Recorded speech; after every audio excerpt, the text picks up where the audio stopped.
ఈ రోజు మనం జానపదంలో ఇంటర్నేషనల్ రికార్డ్స్ అయిన genius book of records, wonder book of records ని సాధించిన నవీన్ అన్నతో ఉన్నాం. ముఖ్యంగా మా కళాకారులకు ఏదైనా బాధ వచ్చినా ఆ పాటని బాధతోటి, ఏదైనా సంతోషం వచ్చినా సంతోషాన్ని పాటతోటి చేసిన మా ఫ్రెండ్ కూడా ఒకటి రాశాడు. మనిషిని వేధిస్తున్న స్వార్థమా, నువ్వు దూరం అయితే మనిషి బ్రతకు నేరమా, ఎప్పుడు ఏ మనిషిలో ప్రవహిస్తావో ఈ మానవాణిని మృగానిగా మార్చేస్తావో. 25 మెంబర్స్ కి వాళ్ళు టెస్ట్ పెట్టారు లిరిక్స్ రాయటం. అందులో నేను రాసిన సాంగ్ సెలెక్ట్ చేసి కీరవాణి.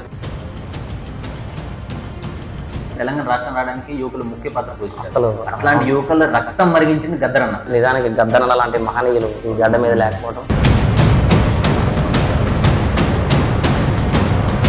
ఇప్పుడంతా స్వార్థపు ప్రపంచం అయిపోతుంది. అలాంటి సమాజంలో బ్రతకడం కాస్త నాకైతే కొంచెం బాధాకరం అన్న. మేము ఎందుకు ఇదంతా చేస్తున్నాం అంటే, ఒక గొప్ప విషయం జరిగేటప్పుడు ఎవరు గుర్తించరు, జరిగిన తర్వాత ఎవరు గుర్తించాల్సిన అవసరం లేదు.